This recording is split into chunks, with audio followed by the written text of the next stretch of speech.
सामने राष्ट्र निर्माण, देश प्रेम और देशभक्ति पर अपने विचार साझा करने जा रही हूँ।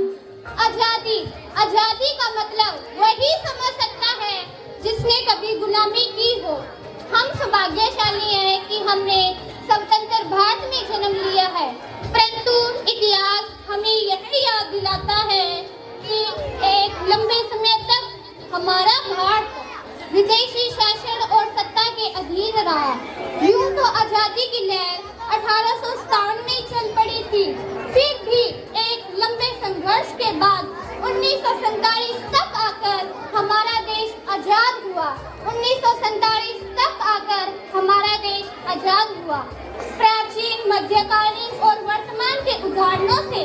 मैं ये स्पष्ट करना चाहूंगी कि जब हम फिरंगियों के चंगुल में फंस गए थे, तब रंग दे बसंती चोला के एक आवाज पर टोले के टोले उमड़ आते थे, टोले के टोले उमड़ आते थे और उनके इनकलाब जिंदाबाद और वंदे मातरम के नारों में खून में आग करने वाला उफान अंग्रेजी सरकार की जड़ें तक हिला देता था। इसके बाद 62, 65, 71 के युद्धों में अपना स्वार्थ खो देने वाली औरतें अपने घर के हालत बयान करती है, अपने घर की हालत बयान करती है कि प्यार भी भरपूर गया, मांग का सिंदूर गया, कि प्यार भी भरपूर गया, मांग का सिंदूर गया। नन्हे ननिहालों की लंगोटियां चली गई, छोटी छोटी बेटियों की चोटियां चली गई, बाप की कमाई गई,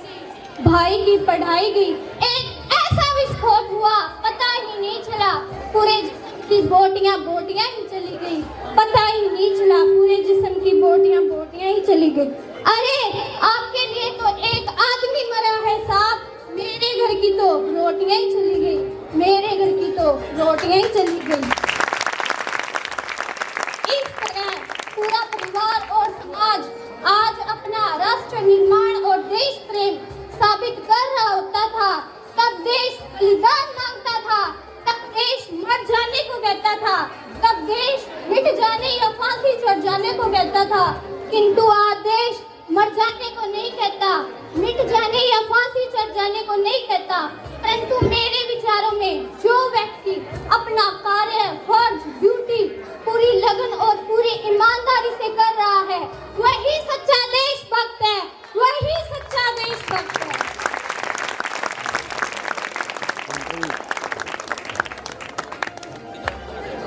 यदि आप कहेंगे कि तिरंगा हाथ में लेना देशभक्ति है, तो मैं आपसे पूछना चाहूंगी कि जो बच्चा फुटपाथ पर रहने वाला ट्रैफिक की छांव में नंगे पांव तिरंगा बेच रहा होता है, क्या उसे आप देशभक्ति कहेंगे? नहीं साहब, ये उसकी देशभक्ति नहीं है, ये उसके पेट की भूख की शक्ति है जो उसको ऐसा करने पर मजबूर कर रही है, जो उसको ऐसा करने पर मजबूर कर रही है, क्योंकि ना वो मस्जिद को जानते हैं, ना वो शिवालयों को जानते हैं,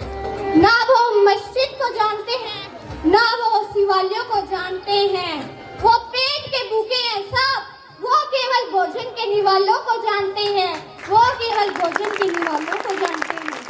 हम ऐसे समाज में रह रहे हैं जहाँ पत्थर की मूर्त को लगते हैं 56 भोग और भूखे नंगे तड़पते सो जाते हैं लोग, भूखे नंगे तड़पते सो जाते हैं लोग। यही सच्ची देशभक्ति और यही राष्ट्र प्रेम की ना सरकार मेरी है, ना रोम मेरा है, ना बड़ा सम्मान मेरा है, बस इतनी सी बात का गुरूर है साहब कि मैं भारतीय हूँ और ये भारत मेरा है। परंतु एक वैचारिक सी बीमारी है हमारे समाज में। कहा जाता है हम बड़े लोकतंत्र वाले देश में रह रहे हैं, जहाँ हिंदू पैदा होते हैं, मुसलमान पैदा होते हैं, ईसाई पैदा होते हैं, परंतु बदकिस्मती से एक इंसान पैदा नहीं होता साहब, परंतु बदकिस्मती से एक इंसान पैदा नहीं होता। मेरे विचारों में ना हिंदू की जरूरत है, ना मुसलमान की जरूरत है, ना ईसाई की जरूरत है, जरूरत है तो केवल